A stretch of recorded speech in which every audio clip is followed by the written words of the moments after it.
Praise the Lord. ஒரே ஒரு வசனத்தை கூட காண்பித்து கொடுக்கிறேன். 2 ராஜாக்கள் 20வது அதிகாரம் 5வது வசனம்.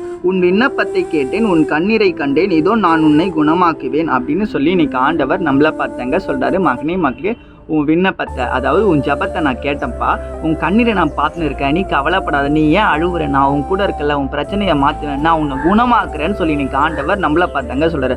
நம்ம எல்லாரும் குணமாக்கப்படணும் தானே, கண்டிப்பாக குணமாக்கப்பட வேண்டிய சூழ்நிலை நமக்கு இருக்குங்க. இன்னைக்கு ஒரு தீராத வியாதியில் நீங்கள் இருக்கலாம், மருத்துவமனையில் இருக்கலாம். இந்த வியாதி என்னை விட்டு போகாதா, அந்த பலனை விட்டு போகாதா, இந்த சூழ்நிலையில் நான் இருக்கேன், எனக்கு இந்த கேன்சர் கட்டி இருக்குங்க, இந்த ஹார்ட்டில் இந்த பிரச்சனை இருக்குங்க, அதெல்லாம் எப்படிங்க மாறப்போகுது? ஆண்டவர் அற்புதம் செய்வாருங்க. அநேகருக்கு பைபிள் அற்புதம் செஞ்சாருங்க. ஏசப்பா உங்களுக்கு செய்ய மாட்டாருங்க. அற்புதம் செய்யறதுக்கு ஏதோ ஒரு பாஸ்டர் வரணும், இல்லை ஏதோ ஒரு விஷயம் நடக்கணும்லாம் கிடையாதுங்க.